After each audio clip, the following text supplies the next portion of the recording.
Et bonjour les amis turfistes, avec grand plaisir qu'on se retrouve pour le quintet de ce vendredi. Attention, ce vendredi les amis turfistes, nous sommes le 15 août, c'est férié ici, et donc le quintet court à 15h15. Et oui, attention, ajustez vos montres, pensez à préparer vos tickets. Eh bien, c'est ce qu'on va tenter de bien faire dans cette vidéo les amis. Bienvenue à tous, j'espère que vous êtes bien installés, que vous allez bien, que vous êtes en forme, hein, vous prenez pas trop le soleil, il fait chaud, hein en ce moment. Bon, restons à l'ombre et étudions ce quintet avec 16 partants aujourd'hui. Et oui, nous sommes sur un handicap pour les chevaux de 3 ans. Bah, tenez, regardez voir. Hop, les voici, les 16 partants, les voilà. Avec leur numéro, le nom du cheval, le nom du jockey, le nom de l'entraîneur, les dernières performances, les cotes, avec les cotes probables, déterminées évidemment par mes soins la veille du quintet, et ma note sur 20 pour chacun d'entre eux. J'espère que ça va vous aider. J'espère que vous avez passé une bonne semaine d'ailleurs avec mes pronos, les amis. Dites-moi si ça s'est bien passé pour vous cette semaine. Dites-moi dans les commentaires par exemple. Bon, on n'oublie pas le petit pouce, on n'oublie pas le petit boost. Pensez aussi à vous abonner si ce n'est pas encore fait à cette chaîne, les amis turfistes. Alors, je le disais pour revenir plus précisément à cette course, hein. Nous sommes à Clairefontaine, donc sur le gazon bien évidemment, et la distance de 2400 mètres, ce qui est très long pour les chevaux de 3 ans. Donc, bah voilà, il va falloir des chevaux aguerris, déjà aguerris pour leur âge, et puis qui ont de la tenue, et une piste roulante, hein, donc l'aptitude également. Bon, commençons cette étude, et on verra bien sûr mes préférés à la fin de cette vidéo avec mon prono, bien sûr. C'est parti pour cette étude, sans plus tarder les amis, avec Anthony Crastus qui mène Hunter's Luck, le numéro 1, que j'ai mis en regret car il reste sur une bonne prestation. Sa forme, hein, sa compétitivité incite à en attendre un bon résultat. Sa musique parle, hein, et est assez parlante. Bon, c'est un cheval offensif et peut-être meilleur sur piste souple. Alors, à Clairefontaine, c'est souvent les attentistes qui sont rois, quoique ça dépend un peu de la piste quand même. Il y a du pour, il y a du contre pour ce cheval.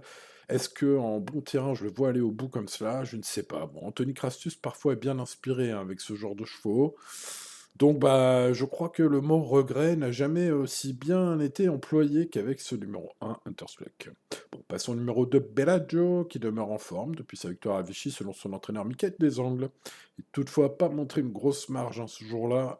Son numéro de corde extérieure le pénalise. Bref, voilà, il y a beaucoup de pour, et le fait que le cheval ait des limites floues, je m'en méfie bien sûr beaucoup. Il faudra qu'il se détende en début de course, et il est capable de finir vite avec Aurélien Lemaître qui sait faire hein, avec ce genre de chevaux attentistes. Bref, tout bien pesé, je vais le mettre en milieu de paquet, ce numéro 2. Passons au 3, S. Gray, qui n'a pas eu un parcours favorable récemment. Il a été battu par Flamme Rouge, qu'on retrouve un peu plus loin, et Flying Free, également un peu plus bas dans ce tableau auparavant. Il battait l'excellent Benamira. Benamira, alors ça vous dit peut-être rien, c'est un 3 ans qui s'est classé troisième de listed ensuite, hein. Donc c'est une ligne fort prometteuse, malgré un poids assez défavorable. Pour une revanche, hein, si vous prenez la ligne de Flamme Rouge, hein, il le retrouve avec 1 kilo de désavantage, alors que Flamme Rouge l'a déjà battu. Donc une revanche paraît compliquée, par contre, pas totalement à exclure, à mon avis, vu les conditions de piste différentes aujourd'hui. Bref, ce numéro 3, ça pourrait bien être le tocard du jour. Allez, passons au 4, Pico Bella Rosa, qui sera mon cheval préféré. La jument débute dans les handicaps avec des atouts, hein, notamment la distance, le bon terrain. J'ai beaucoup aimé son ultime course, car le lot était relevé. Et sa troisième place sur 4 est meilleure qu'il n'y paraît, je pense. La course était un peu jouée bizarrement ce jour-là. Ils n'étaient que 4, que des chevaux de belle qualité. Et cette fille d'un télo hein, de grande naissance possède, à mon avis, une chance théorique très sérieuse et une cote intéressante. Bref, ce 4, c'est mon préféré. Allez, on passe au 5 avant l'orage. Alors évidemment, ce fils de Ken d'argent, j'aurais préféré en piste souple, mais on va quand même le suivre en bon terrain aujourd'hui. Je pense qu'il peut bien y faire aussi. C'était superbe la dernière fois à Vichy en retrait. Il est mieux placé dans les stalles aujourd'hui. Évidemment, ce Fabre mérite une très grosse note de méfiance. Passons au numéro 6, Flying Free, qui arrive en forme pour son premier essai à ce niveau. N'a pas pris dur avec Yoritz, hein, comme souvent avec Yoritz. Les chevaux prennent pas trop dur, ce qui peut leur permettre de répéter inlassablement. Ça a l'air d'être son cas, ce numéro 6. Il s'est glissé entre Flamme Rouge et Ace Grey, deux chevaux qu'on retrouve aujourd'hui. Ça incite évidemment à s'en méfier pour les places. Passons au 7, Flamme Rouge qui sera le favori logique. Aujourd'hui, il reste en forme après son succès dans le Derby de l'Ouest, hein. C'était à Nantes, il devrait apprécier la distance terrain du jour, pas de souci. En tout cas, si l'on en croit Francis Harry Graffer sur Génie Course, son coach, hein, c'est son sport. Fin de citation. Bon, bah, tout est dit, je pense, hein. Bon, maintenant, il va falloir sortir cette position de départ, pas forcément avantageuse, mais au papier, ce numéro 7 est le cheval incontournable de la course, pour ceux qui cherchent une base pour jouer au Quintet Plus. Passons au numéro 8, Zelker, qui après un échec à ce niveau vient de battre l'excellent Allure, hein, qui s'est classé troisième de Listed Race depuis. Son entraîneur, Miroslav Vrulek, m'a refroidi. Il indique sur Génie que son pensionnaire court pour l'entretien de sa forme et sera désavantagé par le bon terrain du jour. Bon, malgré cela, je lui trouve un petit brin de qualité, pas impossible, ce numéro 8, mais j'en ai préféré l'autre. Remarquez à Longchamp, Princesse d'amour, retrouve le handicap avec une belle chance, mais alors avec une corde de 16 et un bon terrain, il faudra un super parcours pour ce numéro 9 à mon avis, pour que ce 9 soit à l'arrivée. Bref, ouais, je vais mettre dans la catégorie regret. Bon, on va passer à une série de chevaux que je n'ai pas retenu. Karisha, le 10, qui a du potentiel, mais risque de manquer de terrain souple, hein, pour donner sa pleine mesure. J'en préfère d'autres, malgré la monte de Maxime Guyon.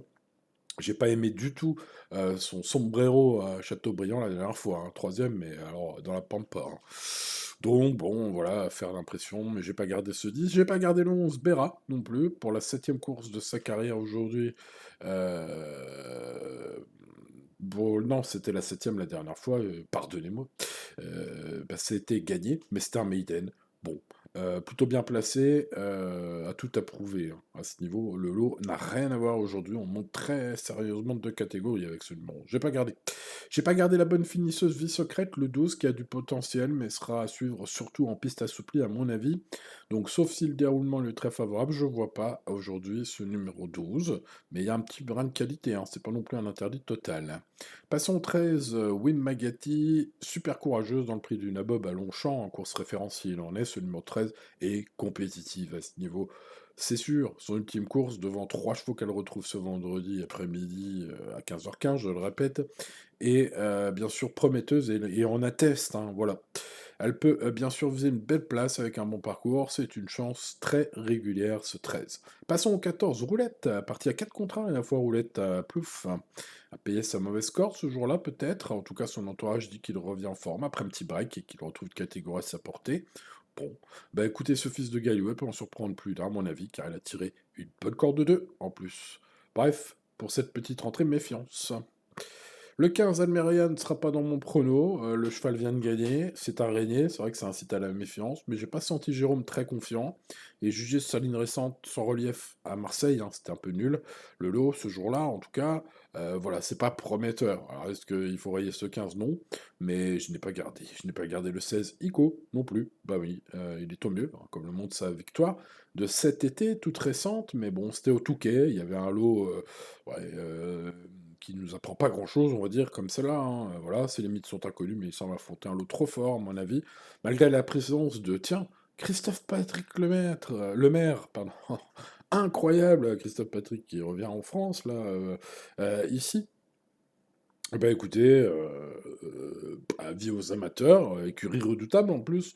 Donc voilà, j'ai parié ce 16, mais bon, c'est comme ça, il faut faire des choix, j'en ai fait, et je n'ai pas gardé ce numéro 16. Voici mes préférés, les amis. Pico Bella Rosa, on va y arriver.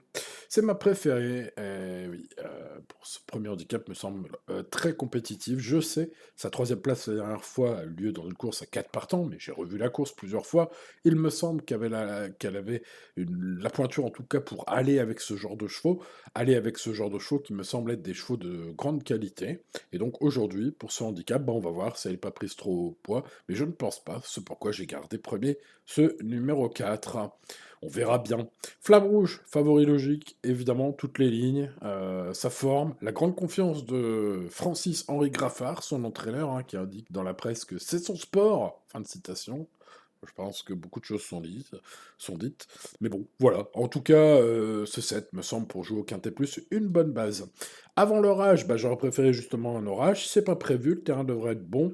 Ce fils de Ken d'argent, évidemment, j'aurais été chaud patate s'il y avait eu une piste assouplie. Ce ne sera pas le cas normalement. Bon, alors on sait jamais, hein, s'il y a un orage, les amis, voilà, notez-vous avant l'orage, mettez-le après l'orage, hein. Donc là, c'est le numéro 5. Mais bon, sa fin de course à Vichy était de toute beauté. La dernière fois, c'est une très belle note que j'ai sur ce 5. Je vous la relais ici. Je le mets en choco du jour. Bon, une belle cote avec le 3 S-Gray. Attention à ce numéro 3 que je vais mettre dans mes préférés. Il est régulier, il ne faut pas l'exclure. Et notamment une revanche sur Flamme Rouge, hein, c'est la ligne du 7. Donc, bah écoutez, sa belle cote sera plus intéressante que celle du 7, hein, ce numéro 3. Bon, maintenant sa chance est inférieure, c'est vrai. Bon, enfin pour les places, ça suffirait bien. Bon, aujourd'hui, j'ai choisi 5 chevaux dans mes préférés. Donc le 4, le 7, le 5 et le 3. Je viens d'expliquer pourquoi. Et je rajoute Win Magati, le numéro 13, super, super courageuse dans le prix Naboob à Longchamp. Bah, là, c'est compétitif hein, pour les places, vraiment. Hein, parce que c'était pas un super parcours la dernière fois, donc ce numéro 13, normalement, devrait répéter. Bon, en tout cas, je l'ai mis dans mes préférés. 4, 7, 5, 3 et 13, mes 5 chevaux pour le quintet plus. Bon, quelques bons outsiders pour compléter des tickets, bah, soit des tickets combinés en 6 chevaux, soit des tickets avec base et donc à mettre dans les champs réduits. Voici cette sélection. Le numéro 2, Bellagio, au summum de son art en ce moment. Le numéro 14, Roulette, qu'il faut probablement racheter sur son ultime sortie décevante. Le 6, Flying Free, qui est une ligne du 7 et du 3, donc on peut éventuellement garder en bout du bout. Et puis au niveau des regrets, le 1 Unsterlock, qui est vraiment mon gros regret. Le numéro 1, ce cheval offensif, peut peut-être aller loin aujourd'hui. Et le 9, Princesse d'amour, même si je pense que sa corde va l'handicaper un peu pour revenir de l'arrière. Ce numéro 9 sera dans mes champs réduits uniquement.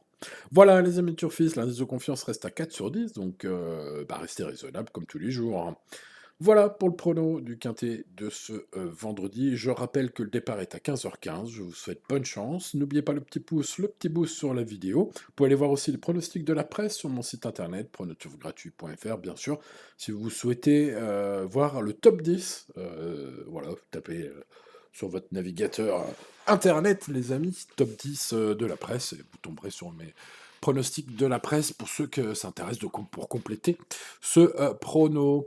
Voilà, bien écoutez, tout est dit, les amis turfistes. Je vous souhaite de nouveau bonne chance et je vous dis à demain pour de nouvelles aventures. C'était Simon. Ciao, ciao.